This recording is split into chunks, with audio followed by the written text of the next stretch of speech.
tous ces types de cultures, vous avez dit, l'accès au matériel lourd est difficile.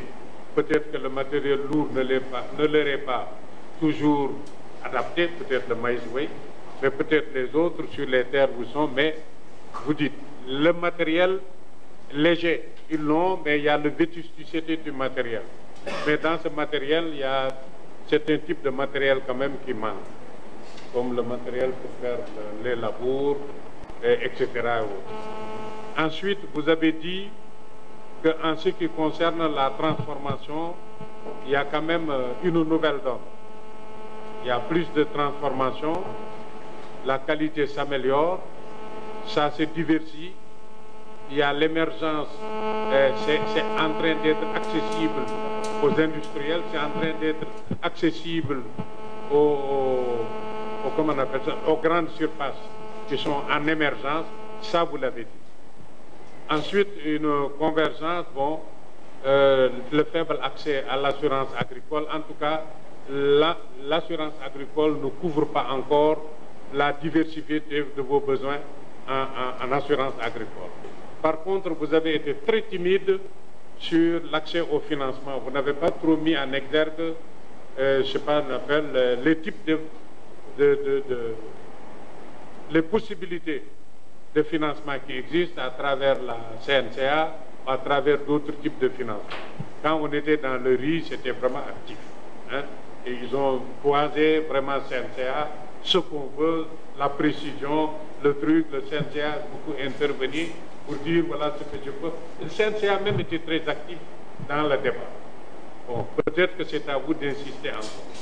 Mais si je vous disais, je préfère que vous preniez la parole en me disant vraiment sur les trois cultures, votre perception sur les trois cultures, quelles sont les priorités les plus importantes en termes d'action, les priorités en termes d'action pour améliorer l'alimentation hydrique, les priorités en termes d'action, et ce que vous pensez que l'État doit faire, ce que vous pensez que les OP doivent faire, ce que vous pensez que le secteur privé doit faire.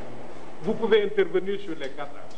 Vous pouvez dire, bon, moi je pense que pour améliorer l'accès aux intrants, pour améliorer l'accès aux équipements, pour améliorer, comment on appelle ça, la transformation, la commercialisation, la promotion, pour améliorer le financement, chacun, en fonction de son expérience et de son point de sensibilité, peut dire, voilà moi ce que je pense comme vraiment action prioritaire, et pour cette action, voilà la mesure phare que j'attends de l'État, voilà la mesure phare que j'attends des OP. Est-ce qu'on se comprend?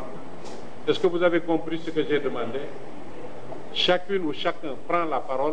Vous voyez, vous avez différents axes. Comment améliorer l'alimentation hydrique?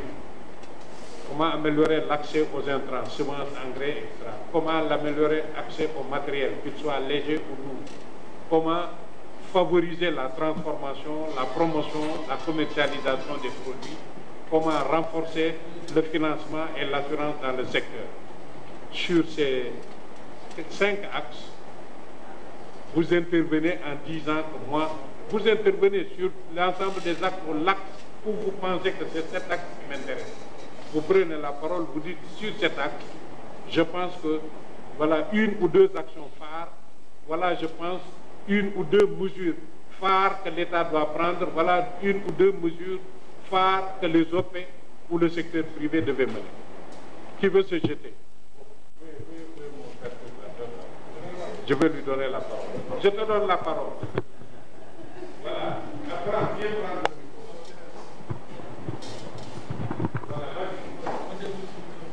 Voilà, donc, bon, là, vous prenez, j'étais en train de prendre note, hein, mais par exemple, si vous prenez l'amélioration de l'alimentation hydrique, je crois que c'est les présentations, les ressorties que l'État, quand même, doit encourager un programme de phosphatage. Ça, c'est un. Deuxièmement, également, qu'on mette l'accent, qu'on accentue également l'équipement en matériel lourd. Mais moi, je disais l'équipement pour le travail du sol. Que ce soit des charrues, que ce soit vraiment les reapers, ce qui permet vraiment d'enfouir, de faire les amendements. Pour les OP, moi je pense également au niveau des OP, ça c'est pour l'État, hein, pour le premier point, pour les OP, je crois que l'accent aussi doit être mis sur les formations, sur les techniques de conservation d'eau, mais également sur la nécessité vraiment de former les producteurs sur l'importance et l'utilisation de la matière organique, donc vraiment au niveau des parcelles. Donc pour le secteur privé, je crois que également, ce que je recommanderais, et ce que je trouve, surtout parce que vous avez parlé des finances, moi je crois que, et là on est en train de travailler, il faut que les banquiers, c'est-à-dire les institutions financières, et les acteurs des filières puissent se rencontrer pour vraiment qu'on leur explique les opportunités qu'il y a dans ces filières-là. Pour pouvoir, parce que si les banquiers ne comprennent pas ces filières, comment ils vont répondre aux besoins de ces acteurs? Je crois que ça, on est en train de, avec les CNIF, avec la CNCA, avec les autres, pour qu'ensemble on voit quelles sont les opportunités de crédit et ensemble quelles sont les opportunités que les banquiers ont intérêt à trouver dans ces filières-là. Et je crois en ce moment-là qu'il y aura rencontre de l'offre et de la demande pour pouvoir financer les activités dans les filières. Je vous remercie.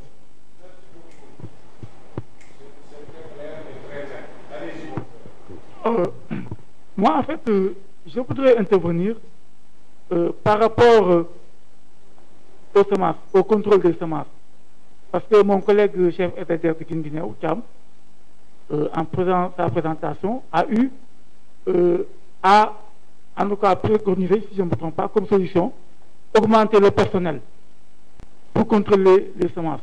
C'est-à-dire augmenter le personnel au niveau des FDR. Oui, personnel de contrôle. Moi, je pense que, d'ailleurs, ce matin, j'en ai un peu discuté avec DRDR, et je pense que le contrôle, qui prennent en charge le semence. Maintenant, les DRDR vont faire la... Parce que les semences, il y a une quantité importante de semences qu'on doit contrôler sur le terrain. Et je pense que les FDR, les personnes que nous disposons, ne peuvent pas faire ce travail. Par exemple, nous, ici à Kaolack, dans le département de Kaolack, mais on ne peut pas... Ok. Non, ça que je ne peux pas dire ça. Je veux dire, non, ça je veux dire, comme on est au PRACAS 2, maintenant, comme ce qui se passe à Saint-Louis, là-bas à Saint-Louis, il y a donc des techniciens, des privés, qui s'occupent du contrôle des semences.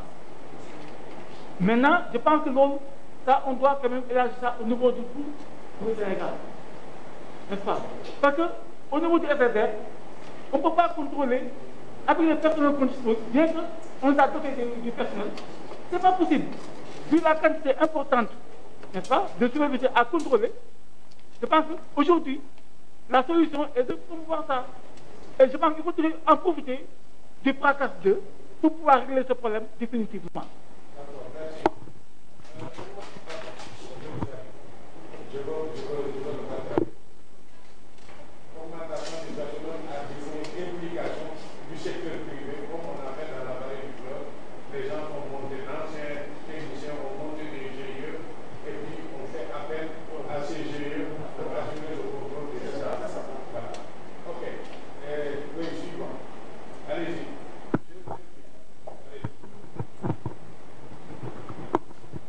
Alors, moi, je voudrais intervenir sur le financement. Voilà. Voilà, donc pour ça, moi je suggère que l'État soutienne davantage ce qu'on appelle les SFD, les systèmes décentralisés, les systèmes financiers décentralisés. Parce que les efforts que l'État fait, la plupart du temps, passent par la CNCAS. Et si vous constatez ce qui se passe réellement dans la campagne agricole, en tout cas au niveau du Saloum où nous sommes, les autres mutuelles qui ont un statut assez différent de la CNCAS fournissent beaucoup, ou en tout cas octroient beaucoup de crédits, beaucoup plus de crédits si on totalise le tout que la CNCAS. Donc là, ces gestions-là sont confrontées souvent à des problèmes de liquidité à l'approche des campagnes, de la campagne agricole. Et que tous les producteurs ne peuvent pas avoir, par exemple, la possibilité de contracter un crédit auprès de la CNCAS parce que la CNCAS est beaucoup plus rigoureuse par rapport aux formalités des producteurs. Donc l'État doit appuyer davantage ces institutions-là pour qu'elles puissent en tout cas baisser le taux d'intérêt davantage. Parce que le taux de la CNCAS est de 7,5%. C'est un taux bonifié. Si vous partez dans les autres mutuelles, certaines mutuelles appliquent jusqu'à 18%. Donc ça, c'est un frein qu'on devrait, par exemple, vraiment appuyer. Ok, merci. On a entendu. Mobiliser davantage le financement décentralisé, mais négocier des taux d'intérêt plus bas. Effectivement. Voilà, parce que vous ne pouvez pas accéder tout le temps, mais on demandera quand même aussi de renforcer et demander CNCA d'augmenter son maillage, parce que c'est sur ça que l'État peut intervenir et baisser le taux d'intérêt plus facilement que sur le financement décentralisé. Voilà. On va prendre les deux aspects. Voilà. On va prendre les deux aspects. Et est-ce possible de continuer sur l'assurance aussi? Ok, merci. On va prendre les deux. Vous avez mis l'accent sur le premier, mais on va ajouter aussi le deuxième. Okay, parce que c'est important aussi. Allez-y, mon frère.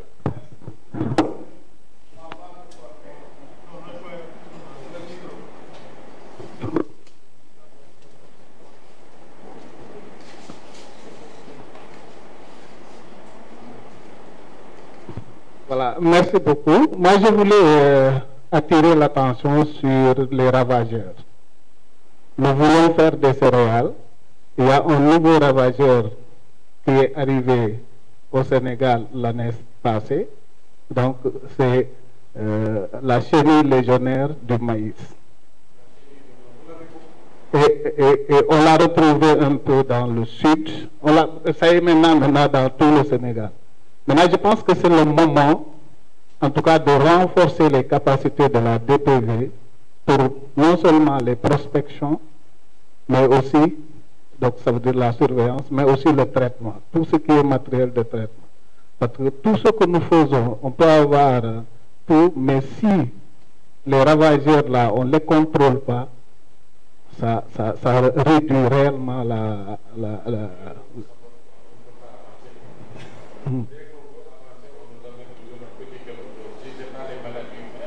Donc, ça peut être lié au changement climatique aussi. Ok, c'est bon.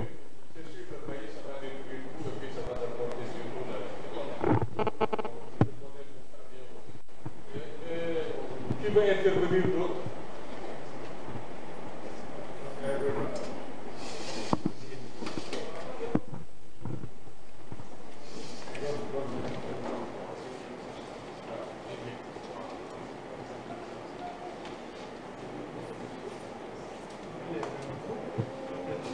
Merci. Moi, je suggère l'augmentation des matériels agricoles. Oui. Surtout sur le petit matériel, comme le houssine, oui. Comme l'houssine.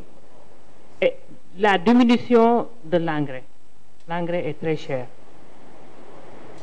Et l'accès aux matériels, des petits matériels agricoles pour les organisations paysannes. Merci.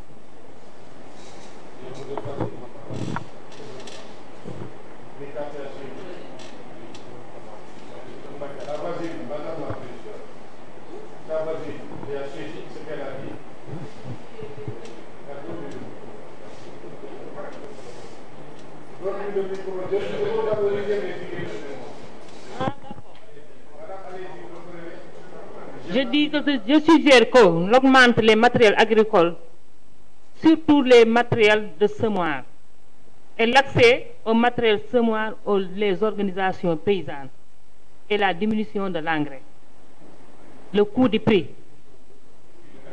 de l'engrais. Oui, il y a deux choses.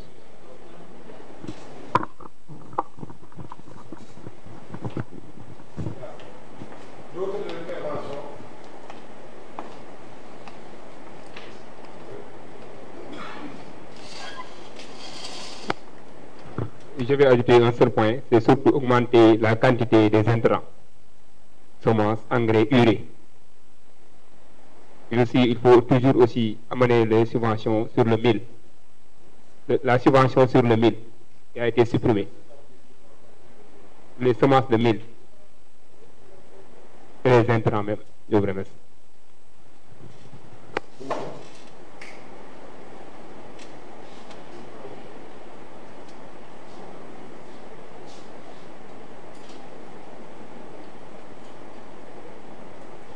Moi, je voulais ajouter le fait d'insister sur la maîtrise des facteurs de production. On a parlé de semences, d'équipements agricoles, mais aussi la maîtrise de l'eau. Pour moi, c'est aussi un facteur qui peut permettre à la zone de pouvoir avoir une bonne production en céréales. Notamment, maîtrise de l'eau dans le sens d'aménager les bas-fonds. On a beaucoup de bas-fonds dans la zone. Mais les aménager pour qu'il y ait de la production pendant toute l'année. On peut y produire du riz, on peut y produire également du maïs. Oui. Et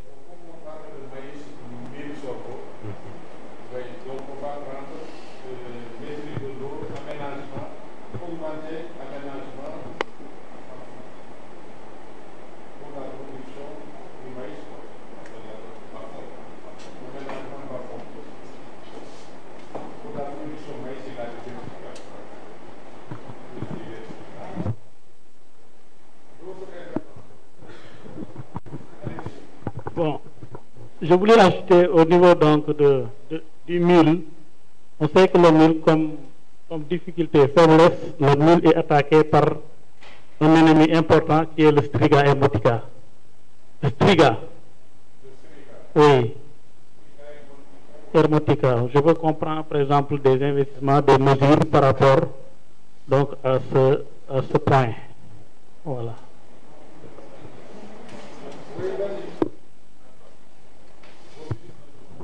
Voilà, merci. Moi, très rapidement, je vais peut-être intervenir sur la maîtrise d'eau. Je crois que, comme l'autre l'a dit, il y a déjà des ouvrages de retenue d'eau. Il y a des ouvrages de retenue d'eau qui existent déjà dans la région. Il faut valoriser maintenant ces ouvrages de retenue d'eau, notamment des ouvrages qui ont été construits par Barbefort dans la zone. Mais la mise en valeur est très très faible. Donc on peut vraiment profiter de cette opportunité pour vraiment valoriser ces ouvrages de retenue d'eau. Par rapport à la transformation aussi des produits locaux,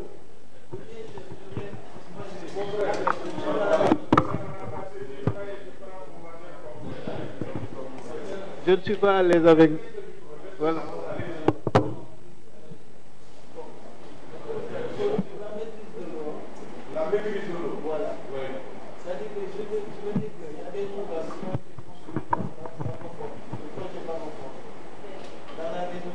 De Kaolack. Voilà, par la région de Kaolack.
Voilà, s'il vous plaît.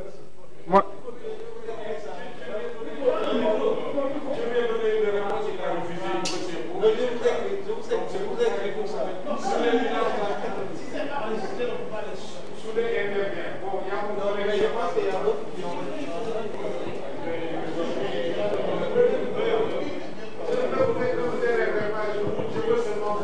Non, loin de là, je ne m'énerve pas. Hein? Ah, il est en train de prendre note, lui. Il dit que les ouvrages Existent déjà. Le plus important maintenant, c'est qu'on fasse des aménagements pour valoriser ce qui existe. Il ne parle pas d'extension, encore moins de modernisation. Mais il faut valoriser, c'est-à-dire il faut exploiter le potentiel qui existe déjà. Donc, quand on parle d'aménagement agricole, c'est pas. Quand on dit l'aménagement agricole, c'est que on a sécurisé la source d'eau. Ça, c'est sur ça que tu es intervenu. Tu dis qu'il y a des retenues, il y a des ouvrages, il y a des trucs, ça, c'est pour avoir la source. Ça, c'est pour avoir la source d'eau. C'est ce qui existe. Maintenant, pour le valoriser, pour le valoriser, il faut faire des aménagements. Ça, c'est un aspect. Mais il n'est pas partout. Tu ne vas pas me dire que dans toutes les vallées qui existent, dans tous vos vallées potentielles qui existent, il y a ça. C'est pourquoi je vous faisais une recommandation plus ouverte. Pour vous dire... Hein? Il dit... Oui, non. Il dit qu'il parle de l'existence. Vous avez... Non, j'ai entendu ce que vous avez dit. Moi, je suis un facilitateur. J'ai entendu ce que vous avez dit. J'ai bien entendu ce que vous avez dit. Mais je sais aussi que la réalité n'est pas seulement ce que tu as dit. La réalité va au-delà. Donc, quand on fait une recommandation, on va faire une recommandation qui prend en compte ce que tu as dit et puis qui ajoute, parce qu'il n'est pas partout. Donc, c'est pourquoi on a dit valoriser les ouvrages qui existent par des aménagements et puis étendre dans toutes les vallées qui ont des potentiels d'être aménagées. Voilà ça. Ça, c'est plus correct, quoi. Madame.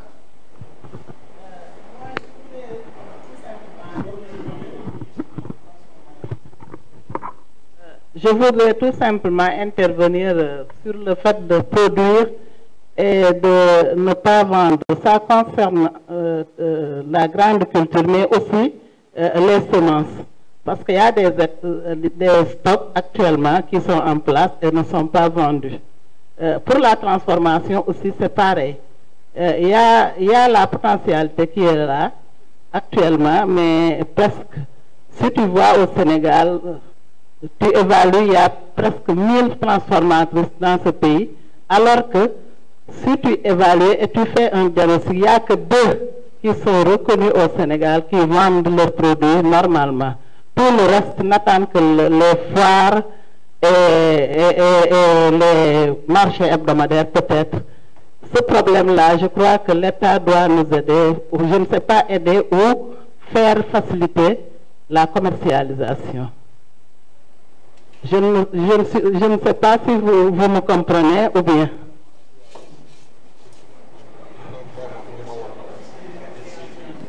La commercialisation des semences. Parce qu'il y a des semences certifiées qui sont en place des stocks et qui ne sont pas vendues. Ça, c'est une politique je ne sais pas, de sensibilisation ou bien de publicité pour que les gens sachent qu'il y a des stocks qui sont en place et ne sont pas vendus pour prendre les semences au niveau des coopératives et des organisations paysannes.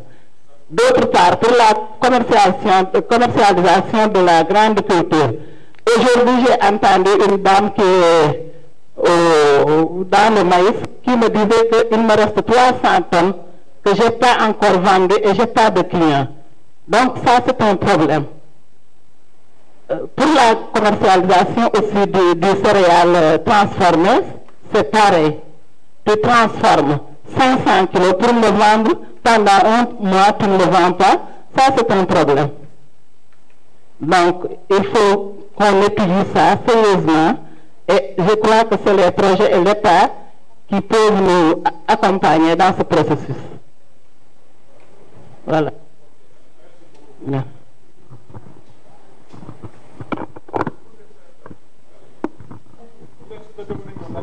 je vais vous envoyer quelque chose. Par exemple, j'ai entendu parler le pays, ça veut dire que aujourd'hui, il y a des déménagements hydro-agricoles qui sont là, qui ont des formes de valorisation. Il y a un projet qui est adossé au PAFA qui s'appelle le PARFA également. Je crois qu'il faut se rapprocher de ces gens-là. Mais moi, il y a ce que Fadbentou vient de dire sur la commercialisation. Je pense qu'aujourd'hui, ce qu'il a dit sur le maïs, c'est réel. Aujourd'hui, il y a des organisations qui produisent et qui ne parviennent pas à vendre leurs produits. Maintenant, moi, parce que par exemple, si vous prenez sédiments, les grands probandiers qui sont là, ils préfèrent acheter du maïs qui vient de l'Argentine ou autre. Moi, je voulais proposer à cet effet, c'est-à-dire qu'on favorise la contractualisation entre ces industriels et les organisations productives, mais que l'État puisse établir des mesures fiscales incitatives, des mesures fiscales quoi, qui les encouragent à prendre la production nationale. Mais en retour, qu'ils bénéficient d'avantages fiscaux qui permettent de faire l'attractivité entre notre maïs et le maïs importé. Je crois que c'est des mécanismes qui peuvent vraiment leur faire prendre la production de nos producteurs. Sur la semence, moi je pense aujourd'hui en matière de semences, il faudrait qu'on ait des entreprises semencières, vraiment avec des chartes bien établies. Et ces gens-là, une fois qu'ils sont agréés, c'est sur la production de ces gens-là que l'État va prendre les semences à distribuer. Maintenant, ce qu'il a dit sur les produits transformés, c'est réel. Mais aujourd'hui, il faut le problème des produits transformés. Pour ma part, je crois qu'il nous faut nous consommer nos produits. Mais c'est qu'aujourd'hui, les produits locaux transformés, on a tendance plus à les exporter c'est-à-dire que ça soit dans nos ménages, quoi. Maintenant, pour ça, moi, je crois qu'il faut des études qui permettent à nos transformateurs que le produit qu'ils transforment, que ce soit les ménages nationaux qui les consomment. Mais ça, il faut que vraiment qu'on ait la connaissance des besoins de ces consommateurs-là. Je vous remercie.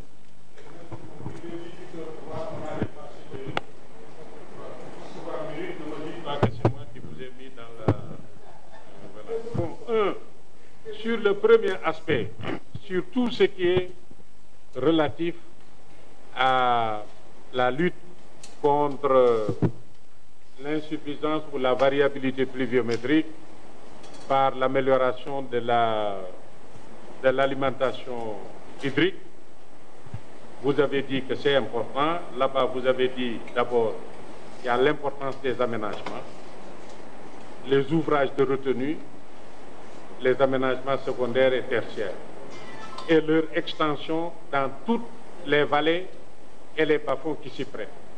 Voilà. 2. L'équipement en matériel de travail du sol pour pouvoir faire les labours, le phosphatage de fond, la formation en technique de conservation de l'eau.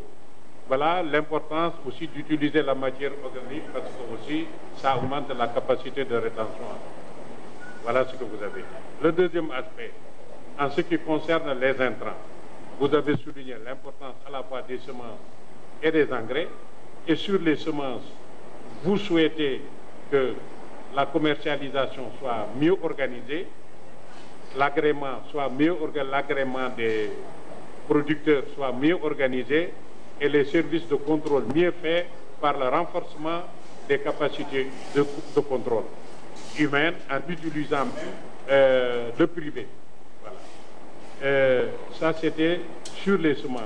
Sur les engrais, c'est l'augmentation des quantités, le maintien de la subvention, et le contrôle de qualité. Ça, c'est sur les engrais. Les produits phytosanitaires, vous êtes trop un peu truc, mais j'arrive. Il y a deux types. Il y a le produit phytosanitaire pour l'environnement, pour le contrôle de l'environnement, ça j'y reviens. Mais vous ne parlez pas d'herbicides, vous ne parlez pas de vous-même le traitement de vos semences, le traitement de vos cultures. Hein. Vous y parlez très peu, vous, comme producteur. Le service de PV, c'est votre chose. D'accord? Voilà. Donc, je vais revenir, ça, je vais le traiter dans les risques. Maintenant, ça, c'était les intrants. Le matériel agricole, oui, donc l'importance du matériel, l'accès au matériel léger, mais il faut le renouvellement de ce matériel. Et matériel de qualité aussi. Matériel de qualité. et donc tous les types de matériel léger. Voilà, depuis le semoir, en commençant par le semoir, le matériel de travail du sol, peut-être le matériel de récolte, le matériel de conservation, etc. Et là où c'est possible, l'accès au matériel, ce que vous appelez matériel lourd. Déjà dans le milieu où vous êtes, le matériel lourd commence déjà aux polyculteurs et au truc, comment on appelle ça, la paire de bœufs, etc., etc. Vous commencez à être paresseux. Vous ne voulez plus de paire de bœufs à la maison. Tout le monde veut garer un tracteur, mais le tracteur n'est pas adapté à partout. Voilà, donc il faut faire très attention, quoi. Motoculteur, tout ça là, c'est important. Après l'accès au matériel, nous sommes arrivés à la transformation, la commercialisation, etc. Bon, ça j'avais déjà dit, les émergences, les faits nouveaux. Les faits nouveaux, il y a plus en plus de transformation avec qualité, mais je pense que le meilleur équipement, plus d'emballage, plus de traçabilité, contractualisation avec de grandes surfaces, et puis contractualisation facilitée par l'État et encadrée par l'État. Parce que quand on dit contractualisation, il y a risque. Donc il faut un œil tiers pour observer le respect du contrat entre les deux. Et si l'État met une facilité, ça va amener les grandes surfaces et les autres à faire ça avec vous. Voilà. Maintenant, dans le financement, ça j'ai entendu notre ami, le développement du financement décentralisé, mais l'intervention de l'État pour voir dans quelle mesure on peut négocier la baisse des taux d'intérêt. Mais aussi l'État inciter la CNCA, dont il est majoritaire, à aussi se décentraliser le maximum pour que ce service-là, où l'État est majoritaire, vous soit accessible dans les coins les plus éloignés. Orange vous trouve partout. Tigo vous trouve partout, etc. Pourquoi les autres ne peuvent pas trouver partout? Voilà. Donc, je pense qu'il y a des... Voilà ce que nous avons retenu. Est-ce qu'il y a d'autres 2 ou 3 idées que nous avons oubliées, qui sont très importantes pour vous, que nous avons oubliées? Oui, madame. Hein?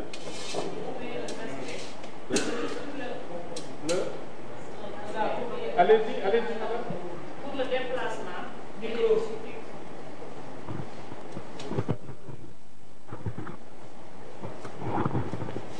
moyens de déplacement et logistique pour les organisations paysannes. Pour les organisations paysannes.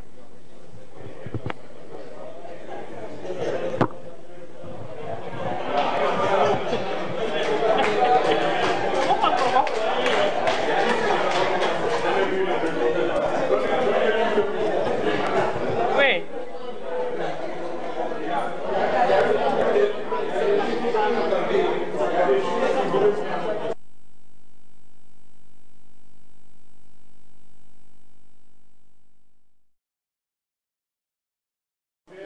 Véhicules,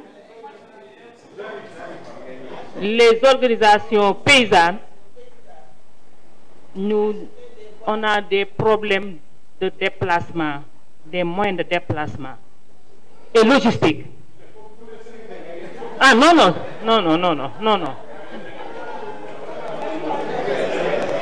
On a les problèmes de transport de nos produits, comme des camions et les petites motos pour la suivi des parcelles.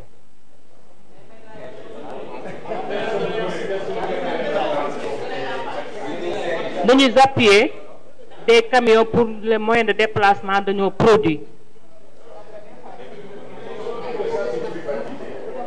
Où?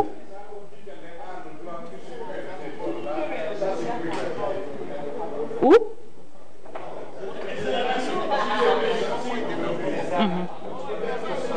Mais l'État, nous devons le subventionner, c'est cher. On n'a pas des moyens d'acheter. Oui, subventionner, je dis subvention.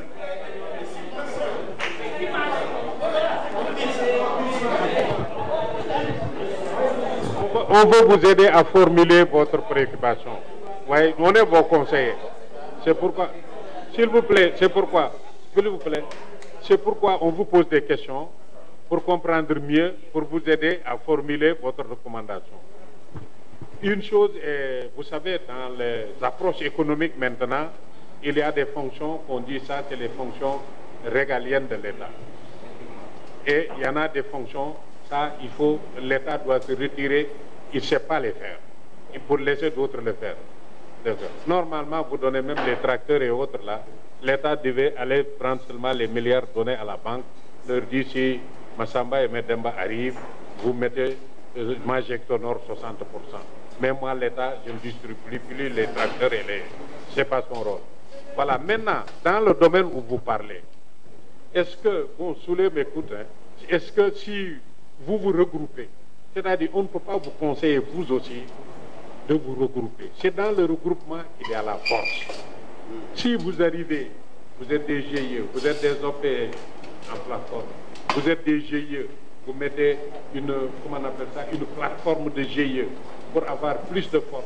Vous mettez vos moyens, vos ressources ensemble, vous mettez des magasins de stockage, vous mettez des trucs là, peut-être qu'à ce moment-là, vous êtes en mesure d'aller négocier avec l'État pour dire on veut des magasins de stockage avec exonération, on veut du matériel de transport avec exonération, parce qu'ils donnent à des transporteurs des GIE, ils leur donnent des facilités. Voilà, donc c'est dans votre regroupement-là. Mais tant que vous êtes des individuels, vous êtes forts. Il va me dire, va acheter la voiture qui a de là. Mais si vous êtes en regroupement, je ne sais pas, c'est une société que vous créez, vous êtes en regroupement, c'est une coopérative, vous êtes en regroupement. En tout cas, pour avoir une masse critique, pour couvrir une superficie large, pour pouvoir vendre que j'aurai telle production à la fin de l'année, vous négociez avec la banque, vous négociez avec l'État, et puis vous allez avoir des facilités. C'est ça qu'on vous conseille, c'est ça notre défaut, nous, Africains. Chacun veut être derrière sa société, on dit Keriama. On dit Keriama. Or, tu vois, tout ce qui nous concurrence, leurs propriétaires sont aux États-Unis, en Inde, etc. Ils ont créé des sociétés anonymes. Ils ont cette force, ce sont nos concurrents. Ils sont invisibles. Mais nous, là, chez 1000, il faut que je sois derrière la boutique, on voit que je suis 1000. D'autres 1000, on fait la même chose, hein, mais on se disperse. On n'est pas capable de nous mettre ensemble, créer quelque chose qui a de la force et on peut se battre comme tout le monde. Ça, c'est notre problème aussi. Voilà. Donc, je vous ai... Madame, vous vouliez intervenir?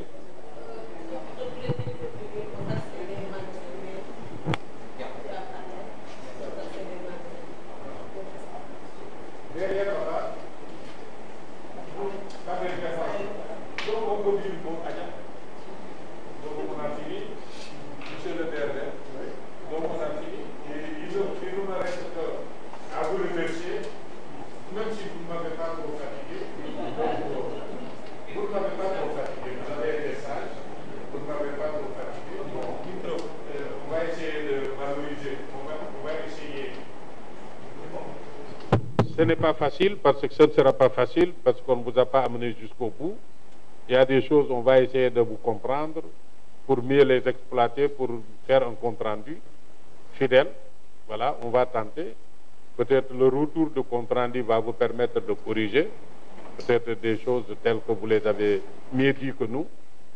Voilà, donc on se donne rendez-vous à bientôt sur d'autres chantiers. Hein, sur un autre chantier du PNIASAR, le programme national d'investissement agricole ou bien du PRACAS 2, peut-être on aura l'opportunité d'échanger encore. C'était un plaisir. Voilà. Donc, oui.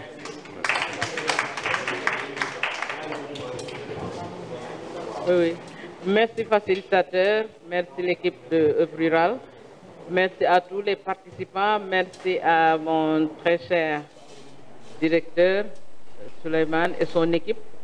Il a facilité la rencontre, donc pour tout ce qui a comme logistique, c'est lui qui a travaillé là-dessus, donc il mérite bien nos remerciements vu le succès et la qualité de l'organisation. Donc merci encore Souleymane et équipe. Merci à tout le monde pour la participation effective et de haute qualité, la concentration, chacun s'est vraiment donné à fond l'intérêt que tout un chacun a porté à nos travaux durant ces 2 jours. l'agenda est serré, mais c'est fait exprès. Nous sommes là, mais nous sommes ailleurs aussi. Donc, on essaie de concentrer le maximum pour ne pas retenir des responsables pendant plus de 2 jours parce que chacun sait ce qu'il attend. Donc, c'est la raison pour laquelle on a essayé d'écourter. Le facilitateur, pour être honnête, il avait proposé 4 jours et on a réduit de moitié. Et connaissant donc l'équipe avec laquelle nous avons l'habitude de travailler, on s'est dit que 4 jours, ça serait trop long. Ça nous permettrait d'aller à fond sur certains points, mais nous sommes ensemble. L'approfondissement peut se faire à distance. Nous avons les contacts, les emails, les téléphones, et à chaque fois que le besoin se fera sentir, nous n'hésiterons pas de contacter des individus ou bien les structures à travers lesquelles on pourrait avoir des informations complémentaires.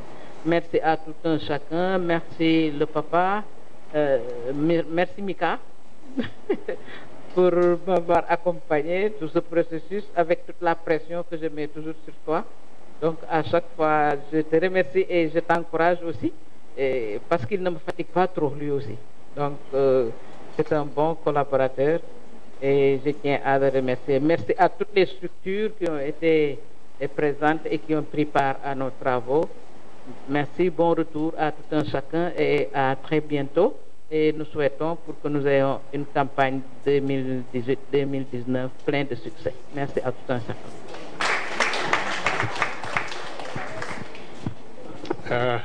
Merci bien, monsieur le facilitateur. Merci bien, madame la coordinatrice. Je pense que les objectifs de cet atelier sont largement atteints.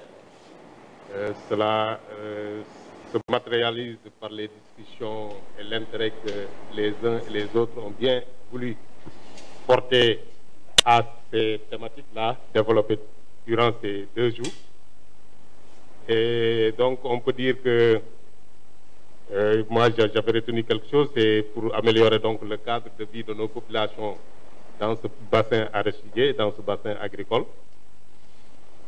Donc, il faut agir principalement sur 2 axes. Le premier est axé sur la modernisation des exploitations agricoles, qu'on a discuté tout de suite. Le deuxième, une production diversifiée pour assurer une productivité croissante. Et donc, pour vraiment mener à bien ces 2 axes, il faut activer 3 principaux éléments. Le premier, c'est la maîtrise d'abord de l'eau, hein, on en a discuté, à savoir donc la valorisation et l'exploitation par des systèmes appropriés des ressources en eau locales disponibles et propres à l'agriculture. Le deuxième, c'est la réalisation des infrastructures rurales, hein, pistes de production, magasins de stockage, hein, unités de conservation et de transformation, etc., etc. Donc, et le troisième, c'est l'amélioration donc du patrimoine foncier par un programme pluriannuel d'amendement et de fertilisation des sols. Ça, on en a discuté. L'autre élément, c'est le renforcement des capacités institutionnelles, hein, et la professionnalisation des acteurs, donc les transformatrices, tous ces acteurs-là.